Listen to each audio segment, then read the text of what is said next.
sebagai berikut. Yang pertama, yang badannya kekar, kuat seperti Adela mungkin. Kemudian, yang kedua, yang punya power atau kekuasaan, mungkin seperti ini, Adolf Hitler. Yang ketiga, yang punya karisma yang luar biasa sehingga disegani orang, mungkin seperti Soekarno.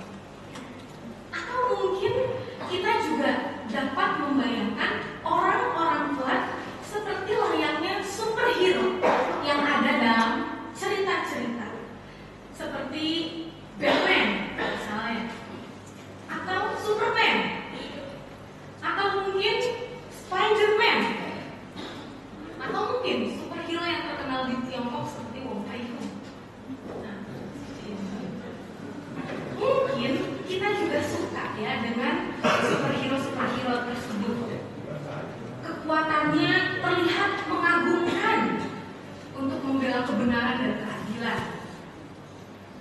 Apalagi mereka memakai kekuatannya untuk menolong orang-orang yang lemah dan tertindas. Pada hari ini kita akan sama-sama melihat kebenaran firman Tuhan. Bagaimana kekuatan Allah bekerja di tengah-tengah pergumulan hidup kita. Bapak Ibu Saudara yang terkasih, kita pasti sudah tidak asing lagi dengan seorang tokoh yang bernama Paulus. Di dalam ayat ini, Paulus menuliskan pengalamannya di mana dia mendapatkan penyataan Allah. Tetapi uniknya, di sini Paulus memposisikan dirinya itu sebagai saksi. Dia tidak langsung menyebutkan dirinya mendapat pernyataan Allah. Ini loh, saya dapat pernyataan Allah. Dia tidak langsung bicara seperti itu. Dia tidak mau juga melakukan hal ini. Di dalam pembacaan firman Tuhan yang tadi, kita melihat ada kata masa 14 tahun yang lalu. Masa 14 tahun yang lalu di dalam surat ini adalah sekitar tahun 41 Masehi, di mana ia mendapatkan pengalaman iman yang luar biasa bersama Tuhan, sehingga ia mengatakan, entah di dalam tubuh aku tidak tahu, entah di luar tubuh aku tidak tahu. Jadi di sini tidak diketahui apakah tubuhnya itu terangkat atau jiwanya terangkat atau pengalaman batin saja. Tetapi yang jelas ini adalah pengalaman iman yang luar biasa karena Allah memperkenankannya kepada Paulus. Boleh minta tolong agar gambar ini ditutup ya. Kemudian di sini juga Paulus menceritakan pengalamannya diangkat ke tingkat yang ketiga dari surga. Kalau kita membaca bagian ini mungkin kita jadi bertanya-tanya, emangnya surga ada tingkatannya? Mungkin kita jadi bertanya seperti itu. Ini pun sulit dijawab ya Bapak Ibu Saudara. Di sini Paulus tidak menceritakan apa yang ia dengar saat ia terangkat ke Firdaus atau surga. Maka dapat dikatakan bahwa sebetulnya kata-kata ini adalah rahasia. Bapak Ibu Saudara, coba kita sedikit bermain logika sekarang. Sesuatu yang surgawi itu memang sulit untuk diungkapkan dengan bahasa duniawi manusia. Penglihatan surgawi yang dilihat Paulus pasti akan sangat sulit untuk diungkapkan ke dalam bahasa duniawi manusia. Karena apa? Hal yang surgawi itu sudah memiliki dimensi yang berbeda dengan hal yang duniawi. Dan Tuhan memperlihatkan hal itu kepada Paulus.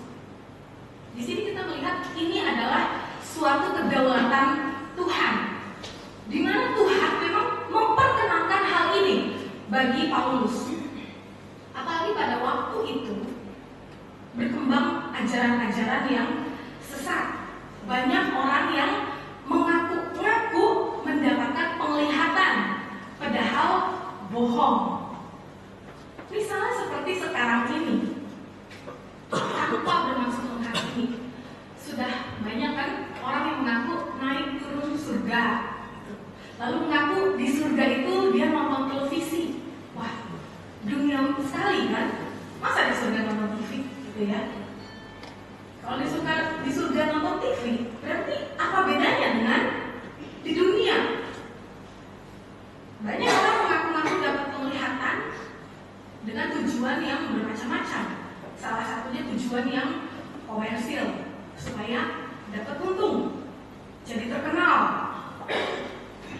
berarti bukan Tuhan lagi yang dimuliakan, tetapi dirinya sendiri yang dimuliakan. Dan itu tentu mencuri kemuliaan Tuhan. Ini berbeda sekali dengan Paulus. Meskipun Paulus dikasih penglihatan surgawi oleh Tuhan, sedikit pun dia tidak mau menyombongkan diri. Walaupun dia sanggup untuk melakukan hal tersebut, dia bisa, tapi dia tidak melakukannya. Kalau kita perhatikan di sini kata bermegah itu diterjemahkan boast, yang artinya sombong. Paulus di sini sangat menjaga komitmen pelayanannya. Dia tidak mau menyombongkan diri, sekalipun ia sanggup untuk melakukannya. Sekalipun dia bisa pamer kemana-mana, saya dapat penglihatan ini dan itu dari Tuhan langsung, dia bisa melakukan itu. Tapi dia tidak mau. Dia sangat menjaga komitmen pelayanannya di hadapan Tuhan. Paulus di sini sangat berhati-hati dengan kesombongan diri. Karena kesombongan diri itu seringkali menyusup secara halus dan terselubung di dalam diri orang. Jadi Paulus sangat berhati-hati dengan hal ini. Contoh begini, dalam hal kecil saja, misalnya, wah pelayanannya hebat ya. Lalu kita jawab dengan sungkannya, enggak lah, kemuliaan hanya bagi Tuhan. Dalam hati belum tentu kan? Dalam hati mungkin bisa aja, oh iya emang saya yang hebat gitu. Coba saya. Bersyukur kalau mengatakan segala kemuliaan bagi Tuhan itu lahir dari ketulusan hati yang terdalam mengatakan hal tersebut. Nah, Bapak Ibu Saudara, inilah yang ditakutkan oleh Paulus. Paulus tidak mau mencuri kemuliaan Tuhan. Kemudian kalau kita perhatikan ayat yang kelima, kita juga di sini melihat komitmen seorang Paulus, di mana ia mengatakan, tetapi atas diriku sendiri aku tidak akan bermegah selain atas kelemahanku. Dalam konteks ini bermegahnya lebih kepada kebanggaan. Kalau dalam konteks yang ini, artinya adalah penderitaan demi memikul salib Kristus itu adalah kebanggaan Paulus. Dan itulah murid Kristus yang sejati. Murid Kristus yang sejati bangga untuk menderita demi Kristus. Dan itulah yang dilakukan oleh Paulus. Bangga menderita demi Kristus bukan berarti sengaja untuk senang menderita atau sengaja untuk cari-cari penderitaan. Itu berbeda. Bangga menderita demi Kristus adalah menyangkal diri dan rela memikul salib Kristus. Bapak Ibu Saudara yang terkasih, kalau kita bertanya, masihkah kita, saya dan saudara mengikuti Kristus sekalipun dalam pergumulan yang sangat besar dalam kehidupan kita? Mungkin ada kalanya kita bisa bertanya, Tuhan, kenapa hidup saya kok seperti ini ya? Sulit sekali. Padahal saya sudah setia mengikut Tuhan dari dulu. Tapi kenapa hidup begitu sulit? Mungkin kita juga bertanya-tanya saat kita hidup di tengah-tengah masyarakat. Mengapa ya ada diskriminasi antara orang percaya dengan orang yang tidak percaya? Atau mungkin kita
pribadi kita, maka kita akan kecewa dan menyesal seumur hidup. Contoh, Yudas Iskariot mengikut Kristus demi uang. Akhirnya dia kecewa, menyesal, bunuh diri. Berbeda halnya dengan seorang tokoh yang bernama Polikarpus. Boleh ditampilkan gambarnya? Polikarpus adalah seorang martir yang sangat setia kepada Tuhan. Sebelum ia dibakar, ia mengatakan begini, selama 86 tahun saya mengikut Kristus, sedikit pun ia tidak pernah mengecewakan saya. Akhirnya setelah itu dia mati, dibakar. Dia tidak mau menyangkal imannya kepada Tuhan. Bapak Ibu Saudara, saat kita taat dan setia kepada Tuhan, dalam situasi tersulit sekalipun, Tuhan selalu memberikan kekuatan kepada kita.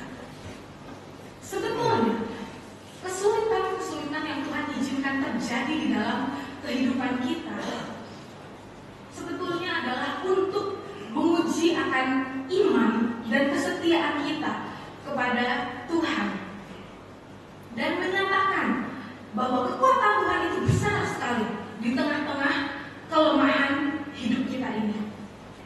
Paulus di dalam ayat yang ke-7 mengatakan, supaya aku jangan meninggikan diri karena pernyataan-pernyataan yang luar biasa itu, maka aku diberi suatu duri di dalam dagingku, yaitu seorang utusan iblis untuk membojok aku. Duri di dalam daging, di ayat ini memang tidak dijelaskan secara spesifik. Ini apa? Tidak dijelaskan secara spesifik, ini penyakit fisik atau ini penyakit spiritual. Memang tidak dijelaskan. Tetapi yang jelas, duri, kalau dilihat secara konteksnya, duri itu adalah suatu bagian dari alat-alat penyiksaan untuk orang-orang yang dihukum. Jadi duri itu digunakan untuk menghukum orang. Duri dalam daging yang Paulus maksud di sini sebetulnya adalah sebuah penderitaan yang berat, penderitaan berat yang harus dia tanggung, penderitaan yang tidak diinginkan yang harus ditanggung. Oleh karena itu maka Paulus berseru kepada Tuhan sebanyak 3 kali supaya duri dalam daging ini diangkat, dihilangkan. Tetapi jawab Tuhan adalah, cukuplah kasih karuniaku bagimu, sebab justru dalam kelemahanlah kuasaku menjadi sempurna. Kita melihat respon Paulus. Apa respon Paulus? Respon Paulus di sini adalah suatu respon yang lahir dari semangat iman dan lahir dari pengenalan yang dalam akan Tuhan Yesus Kristus. Dia mengatakan begini, sebab itu aku terlebih suka bermegah atas kelemahanku, supaya kuasa Kristus turun menaungi aku. Tanpa iman dan pengenalan yang dalam akan Tuhan Yesus Kristus, respon seperti ini tidak akan pernah ada dan tidak akan pernah terucapkan. Paulus sadar, semakin dia menderita, semakin dia tersiksa, maka kuasa Tuhan semakin nyata, kuasa Tuhan semakin besar atas hidupnya. Kebergantungan hidup Paulus kepada Tuhan semakin besar, dan disitulah ia semakin mengenal Tuhan saat kebergantungannya sangat besar kepada Tuhan. Bapak Ibu Saudara, seringkali Tuhan itu memakai penderitaan dalam hidup kita untuk menunjukkan betapa besar kuasanya dalam hidup kita. Di saat kita sudah tidak mampu berbuat apa-apa lagi, di saat kita sudah lemah, terbatas, mungkin terbatas secara fisik, terbatas secara ekonomi, dan terbatas yang lainnya. Disitulah Tuhan memperlihatkan betapa besar kekuatan yang Dia berikan. Bapak Ibu Saudara mungkin sudah tidak asing lagi mendengar seorang tokoh bernama Nick Fujitsu. Ya, silakan lihat seperti ini. Dia adalah seorang motivator yang sukses, motivator kelas dunia. Tapi maaf, dia tanpa lengan dan tanpa kaki. Bapak Ibu kalau tahu masa lalunya, itu sangat kelam sekali. Dia pernah sangat depresi karena keadaannya ini. Dia bertanya-tanya, kenapa ya saya lahir tanpa lengan dan tanpa kaki? Di tengah-tengah pergaulan hidupnya, dia melihat teman-temannya, dia melihat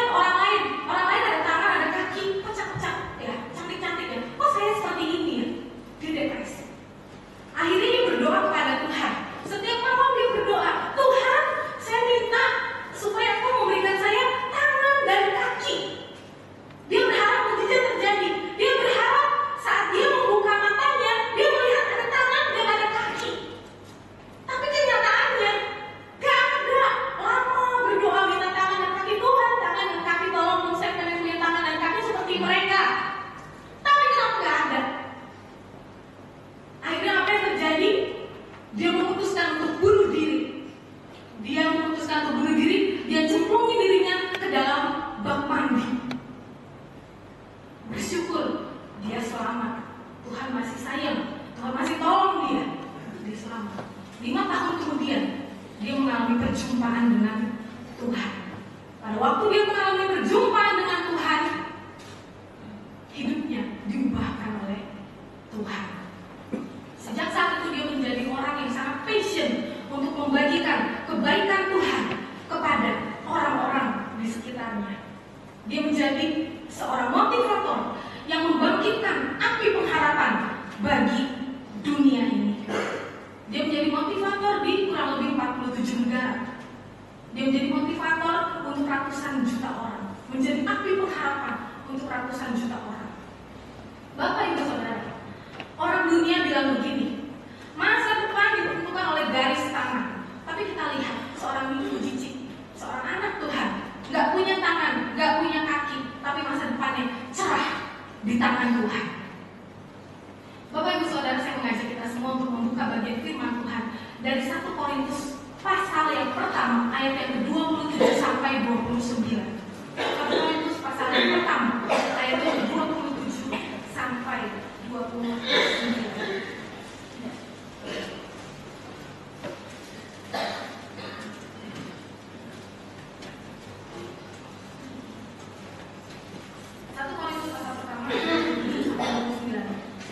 Kalau kita sudah menemukannya, saya mengajak kita semua untuk membacanya bersama-sama. 1, 2, 3. Tetapi apa yang bodoh bagi dunia dipilih Allah untuk memaukan orang-orang yang berhikmat, dan apa yang lemah bagi dunia dipilih Allah untuk memaukan apa yang kuat, dan apa yang tidak terpandang dan yang hina bagi dunia dipilih Allah, bahkan apa yang tidak berarti dipilih Allah untuk meniadakan apa yang berarti, supaya jangan ada seorang manusia pun yang memegahkan diri di hadapan Allah. Bapak Ibu Saudara, mungkin kita saat ini memiliki duri dalam daging atau penderitaan yang besar yang harus kita tanggung, atau penderitaan itu yang benar-benar tidak kita inginkan, tapi tak kunjung hilang dalam hidup kita. Satu hal, saat kita betul-betul berserah kepada Tuhan dengan iman, maka Tuhan akan pakai kelemahan dan keterbatasan kita itu bagi kemuliaan Tuhan. Seperti Minggu Jicik yang meminta tangan dan kaki tapi tidak dikabulkan. Tetapi saat dia menyerahkan hidupnya kepada Tuhan, maka Tuhan pakai dia menjadi alat kemuliaannya. Kelemahan seorang Minggu Jicik telah Tuhan ubah menjadi suatu kemenangan iman yang besar, yang menuai masa depan yang berarti bersama dengan Tuhan. Mungkin kita juga demikian, sudah meminta berkali-kali kepada Tuhan supaya menghilangkan penderitaan yang tidak diinginkan, supaya menghilangkan penyakit yang tidak diinginkan. Tapi kok tidak sembuh-sembuh ya? Kenapa ya? Tapi kok tidak hilang-hilang ya penderitaan dan rasa sakit ini? Kenapa ya? Kita hanya dapat berserah kepada Tuhan, berserah dengan iman. Ada kalanya memang doa-doa kita tidak selalu mengubah keadaan, tidak selalu mengubah keadaan, walaupun bisa juga, tetapi tidak selalu. Tetapi mengubah cara kita berpikir, cara kita melihat suatu persoalan hidup yang terjadi di dalam kehidupan kita. Tadinya mungkin berdoa minta tangan dan kaki, berdoa minta disembuhkan dan lain sebagainya, tapi kok tidak kunjung dikabulkan ya? Kenapa ya? Doanya yang harus diubah, caranya berpikir yang harus diubah. Dengan adanya duri dalam daging, kelemahan yang membuat kita terbatas, disitulah kita diajar untuk berserah supaya kita melihat kemuliaan Tuhan nyata di dalam kelemahan kita. Saat kemuliaan Tuhan nyata di dalam kelemahan kita, baru kita sadar, oh ternyata saya bukan siapa-siapa ya, Tuhan yang kasih kekuatan. Baru kita dapat sadar seperti itu. Agar kita dapat dipakai bagi kemuliaan Tuhan, kita harus punya kerelaan untuk membiarkan Tuhan bekerja dan berkarya di dalam kehidupan kita. Kalau kita tidak punya kerelaan seperti itu. Kita tidak bisa terima kenyataan, tidak bisa terima keadaan. Kenapa begini? Tidak rela doa tidak dikabulkan, atau bahkan malah yang berkepanjangan kepada Tuhan. Kalau kita seperti itu, maka kelemahan kita akan menjadi derita seumur hidup dalam kehidupan kita. Bapak Ibu, percayalah bahwa Tuhan itu tidak tuli dan tidak buta. Dia melihat, dia mendengar setiap penderitaan orang-orang. Dia tidak buta dan tuli. Tuhan punya caranya sendiri untuk menjawab setiap doa-doa kita. Tuhan tahu yang terbaik. Bahkan dia dapat menjawab doa kita dengan caranya yang tak terduga, di luar daya jangkau pikiran kita. Saya mengajak kita semua untuk sama-sama buka Efesus 3 ayat 20. Efesus 3 ayat yang ke-20.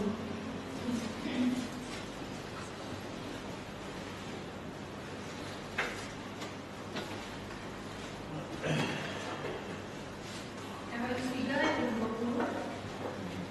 Kita akan membaca bersama-sama. 1, 2, ya. Bagi Dialah yang dapat melakukan jauh lebih banyak daripada yang kita doakan atau pikirkan, seperti yang ternyata dari kuasa yang bekerja di dalam kita. Tuhan ingin agar melalui penderitaan yang kita alami, kita semakin dekat dan semakin mengenal siapa Tuhan yang kita sembah selama ini, sehingga kemuliaan Tuhan nyata di dalam kehidupan kita masing-masing. Bahwa kita butuh Tuhan, kita butuh Tuhan setiap waktu, dan kita tidak mampu hidup tanpa Tuhan. Sehingga di dalam kelemahan kita dan di dalam segala keterbatasan kita, kuasa Tuhan nyata sempurna dalam hidup kita. Saya mengajak kita semua untuk